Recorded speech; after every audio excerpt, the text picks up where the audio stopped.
Well, I was raised in Richmond, Virginia, in the city. Okay. So city life is different than you have here, in Westwood. Yeah. City life, you went out on your bike in the morning and you came back late in the afternoon, and nobody really worried about where you were. Gotcha. And when the street lights came on, that was serious. You should be at home by the time the street lights came on. So I was pretty much on my, really very much on my own, and you were safe. Nobody was, there wasn't a problem. I lived in what would almost be like an apartment building. We lived in duplexes, so they were two families downstairs, which made it a duplex, and then there were two families upstairs, so that there would be in something that was a little two-bedroom apartment, because it would be the living room, and then a little hallway, and then the first bedroom, and then the bathroom would hook up into the second bedrooms, and then you went right into the kitchen, then when you went right out the back door. And like in our house, there were the two children and my mom and dad. Upstairs in that area, there were four children. They were on trundle beds. They had a bed, and then they had a trundle that came out from underneath it. A trundle is where you can, a trundle bed is a bed you roll out from underneath another one. Gotcha. So there were four children in that second bedroom. So there were a lot of people in a very small amount of space. And I thought life was great. My mother didn't drive. You could catch the bus wherever you wanted to go. You went shopping downtown like every other Saturday. And the only difference from most people around here is that my mom worked full time. Both of my grandmothers worked full time.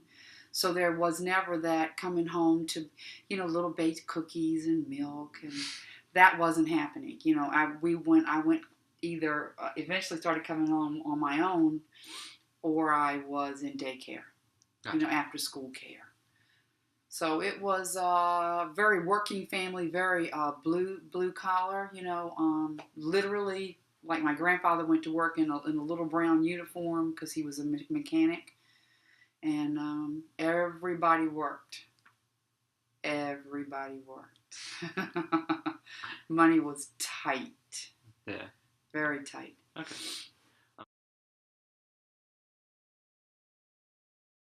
Yeah, no, you know what it is? It's odd things. A lot of the things that I remember that were um, eye openers for me were that they all ended up having to affect the fact that I became a teacher. It got brown. That's okay. And two things. I was in fourth grade, and we were learning long division. And I thought I was quite swifty nifty because I could do long division. And we're talking like 4 into 97 with a remainder. And I remember my mother always taught me, I was very, very literal. And my mother always taught me that when people needed help, you should always help them. Always help others, church and everything. Always help others. So the little girl in front of me dropped a note on my desk. We were taking a math test on long division. And she dropped a little note on my desk, and it said, "What is the answer to number 3?" Well, she needed help. So I got up in the middle of the test, went around and stood next to her, and I said, "Okay, now when you take the 4 and you put it into the 9. And then I said, then you got the 4, you got 4 more. I mean, I remember that distinctly. And I just thought it was the coolest thing. And she's just blinking at me, and I had no concept of what cheating was. And the teacher is like swallowing her whole head. And she didn't fuss at me. She just said, "Susan, you have to sit down now." And she moved me somewhere where I was off by myself. And then she sent me home with a note from my mother. And my mother had to explain to me that I couldn't help anybody while you were taking a test. And that was very foreign to me. I did not get that. I said, "But Mama, she needed help." And she said, "But Susan, you can't help people on a test." And I remember telling my mom, "That was dumb.